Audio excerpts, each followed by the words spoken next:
शुक्राचार्य जी बाहर आए, पूछा कहाँ है वो, इशारा कर दिया वो बैठा है।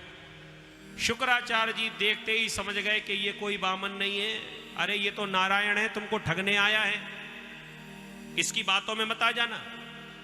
शुक्राचार्य जी ने समझा दिया, ऐ सुबह रोचने साक्षात भगवान विष्णुरव्ययः कश्यपादादित जातो देवानां कार्य साधक देवानां कार्य साधक। ऐस बैरोचने साक्षात, ये साक्षात नारायण है, ये तुमको छलने के लिए आया है, ये ब्राह्मण का नकली वेश बनाकर आया जिससे देवताओं का काम सध जाए, देवानाम कार्य साधका, इसलिए इसकी बातों में मत आना। बलि ने कहा महाराज मेरी नजर में तो ये ब्राह्मण ही है और ब्राह्मण को दान देने का फल मिलता है, और अगर महाराज आप कहते हो कि ये ब्राह्मण नहीं है तो है कौन, कह दिया नारायण है, तो महाराज इससे बढ़िया मौका और क्या होगा। जो सारी दुनिया को देने वाला है, जो सारे संसार को देने वाला है, आज वो मेरे सामने हाथ पसार कर आया है, भला महाराज मैं ये मौके को कैसे जाने दे सकता हूं। मैं तो आज दान देकर ही रहूंगा, चाहे बर्बाद ही क्यों ना हो जाऊं। शुक्राचार्य जी ने बहुत समझाया लेकिन नहीं माना चेला। शुक्राचार्य जी नाराज होकर चले गए, मैं मंत्र ही नहीं पढ़ूंगा, कहां से संकल्प होगा। भगवान ने इशारा किया बलि को चिंता मत करना, इतने पढ़े लिखे तो हम भी, ये मंत्र तो हम ही पढ़ देंगे, मंत्र की चिंता मत करना। तो कह दिया महाराज आप ही मंत्र पढ़ दो। गुरुजी तो नाराज हो गए, और जो ही भगवान ने संकल्प कराया, शुक्राचार्य जी के कान खड़े हो गए कि अभी हमारे चेला को ठग लेगा, तो क्या किया जाए। तो गुरुजी ने कृपा करके तुरंत ही छोटा सा रूप बनाया, और पास में जो जल का पात्र रखा था, हमारे घर में होगा जो पूजा का सागर जिसको बोलते हैं, वो ताम्र का पात्र जिसमें एक तरफ टोंटी लगी रहती है, वही पात्र वहां रखा हुआ था। और शुक्राचार्य जी सीधे उस जल के पात्र में प्रवेश कर गए, और जहां से जल निकलता है उस छेद में जाकर, छिद्र में जाकर बैठ गए। मन में सोचा कि केवल मात्र मंत्र से काम नहीं चलता, जब तक जल पृथ्वी पर ना गिरे तब तक पूरा नहीं माना जाएगा। अब मंत्र तो भगवान ने पढ़ दिया लेकिन जल नहीं गिरा, हिलाया डुलाया जल तो भरा है लेकिन जल गिरता नहीं है। भगवान समझ गए कि गुरुजी अभी भी बैठे हैं, चलो इनका हम इलाज किए ही देते हैं। कमर में कुशा पहने थे, एक कुशा का तिनका निकाला और चेला राम को दे दिया, जरा देखना इसमें कुछ फूल पत्ती कुछ कचड़ा फंस गया, जरा इसकी सफाई करो। और चेला राम ने आओ देखा ना था उधर, तो गुरुजी का देखना हुआ कि वो ब्राह्मण गया कि नहीं गया, और इधर चेला राम का कुशा का डालना हुआ, तो उधर एक आंख खोलकर देख रहे थे और इधर कुशा का प्रवेश कराया तो सीधे आंख में कुशा गड़ गई और शुक्राचार्य जी की एक आंख फूट गई।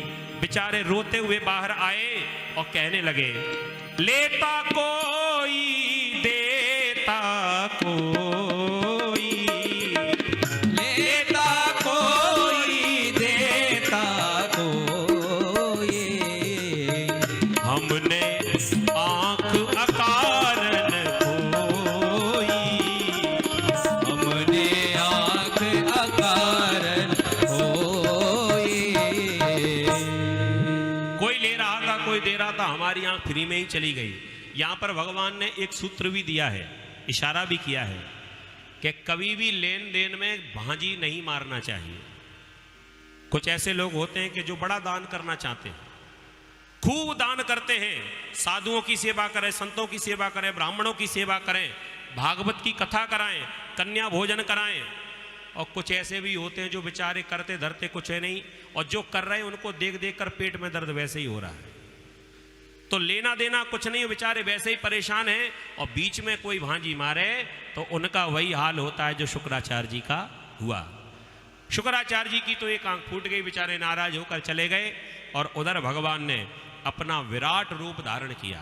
बामन अंगुल के बनकर आए थे और भगवान आज इतने विराट रूप में प्रकट हुए कि भगवान का सिर सीधे जाकर आकाश से लग गया। बोली विराट भगवान की जय, और भगवान इतने बड़े रूप में प्रकट हुए कि भगवान ने अब नापना शुरू किया। और भगवान ने अपना पहला चरण उठाया तो 7 तल ऊपर के एक ही पैर में नाप लिए। भूर्भुवः स्वः महाजना तपः और सत्यलोक, ये 7 ऊपर के। भगवान ने दूसरा पैर उठाया तो 7 नीचे के, अतल वितल सुतल तलातल रसातल महातल और पाताल। 7 ऊपर के 7 नीचे के कितने हुए? 14। इन्हीं को कहते हैं 14 भुवन। भगवान ने 14 भुवन 2 ही पैरों में नाप लिए। अब तीसरे पैर के लिए कहीं कोई जगह नहीं बची। भगवान ने बलि से पूछा, राजन हाईवे पर तेरा कोई 2-4 प्लॉट की जगह पड़ी हो तो बता। क्यों? क्योंकि तीसरा पैर अब कहां रखूंगा, जगह तो कहीं दिखाई नहीं पड़ती। कह दिया महाराज जो भी मेरे पास था वो तो सब आपने ले लिया, अब मेरे पास कोई जगह नहीं है। भगवान ने कहा तो संकल्प पूरा कैसे होगा? बलि ने कहा महाराज हमें क्या मालूम था कि आप इतने लंबे चौड़े हो जाओगे, मैंने तो आपके साइज को देखकर संकल्प कर दिया था, अब इतना विस्तार होगा मुझे मालूम नहीं था। भगवान ने कहा संकल्प पूरा नहीं हुआ तो बंधन में पड़ना पड़ेगा। बलि ने कहा आप जो सजा दो वो हम भुगतने को तैयार हैं, हमारे गुरुजी तो पहले ही कह रहे थे कि बर्बाद हो जाओगे, लेकिन महाराज अब मैं आपकी शरण में आया हूं, चाहे मारो चाहे तारो। भगवान ने तुरंत ही रस्सी से बांध दिया। उधर बलि की पत्नी जिसका नाम था विंध्यावली को पता चला और विंध्यावली जैसे ही भगवान के पास आई और हाथ जोड़कर कहने लगी महाराज आपने मेरे पति को क्यों बांध दिया, इनका अपराध क्या है?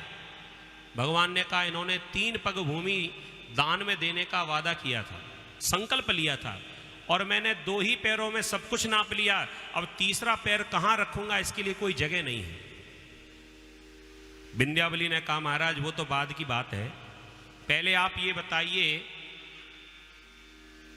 कि स्वामी श्रेष्ठ होता है या स्वामी की संपत्ति श्रेष्ठ होती है?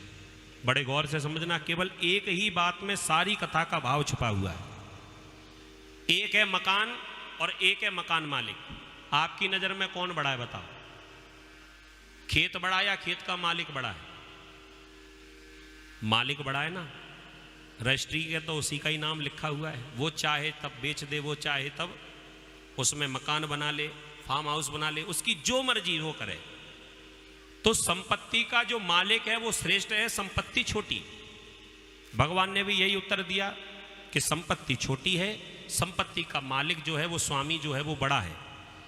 विंध्यावली कहने लगी तो महाराज जगह तो मैं बता सकती हूं, बताओ कहां पर है? विंध्यावली ने कह दिया महाराज अभी तक तो आपने हमारे स्वामी की संपत्ति को नापा है, लेकिन हमारे स्वामी तो अभी भी बिल्कुल साफ सुथरे खड़े हुए हैं, इनको तो नहीं नापा ना आपने।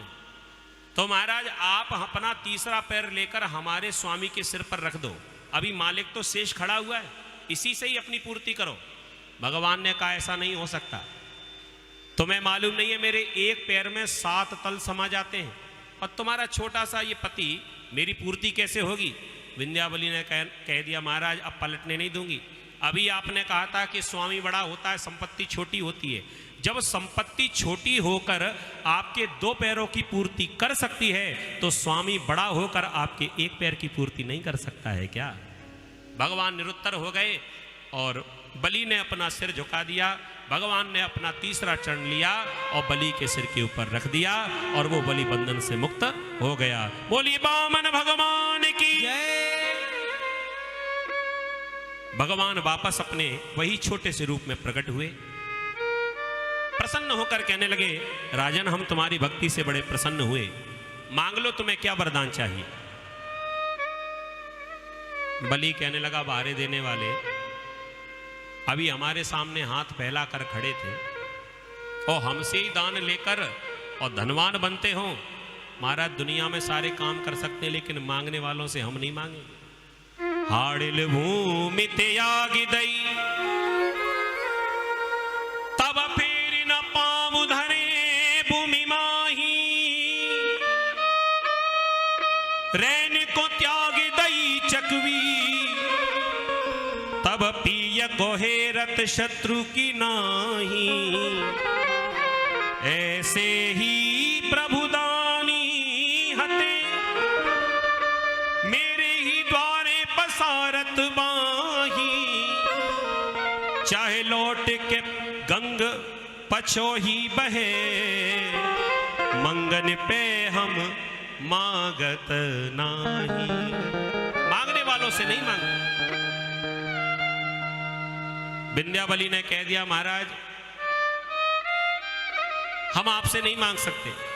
बलि ने भी कह दिया हम भी आपसे नहीं मांग सकते।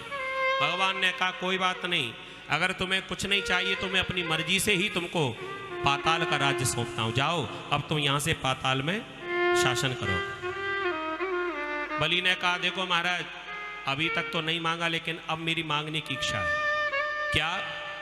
कह दिया पाताल का राज्य आपने अपनी मर्जी से दिया है, लेकिन अब मैं अपनी मर्जी से कहता हूं कि पाताल में अकेला नहीं जाऊंगा, आपको संग चलना पड़ेगा।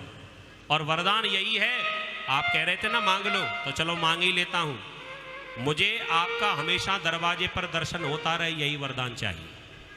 भगवान कहने लगे घुमा फिरा कर क्यों कहते हो, सीधे सीधे कहो ना द्वारपाल बन जाओ, क्योंकि दरवाजे पर ही तो द्वारपाल रहता है।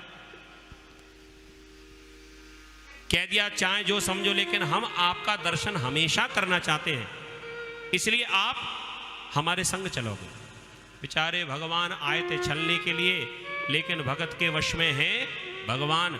आज स्वयं ही भगवान छले हुए खड़े हैं और सीधे पाताल में पहुंचे और दरवाजे पर हाथ में डंडा लेकर, अब 52 दरवाजे हैं बलि के बहन महल के, और पता नहीं महाराज कौन से दरवाजे से निकलेंगे, तो प्रत्येक दरवाजे पर भगवान 52 रूप बनाकर और खड़े हुए हैं।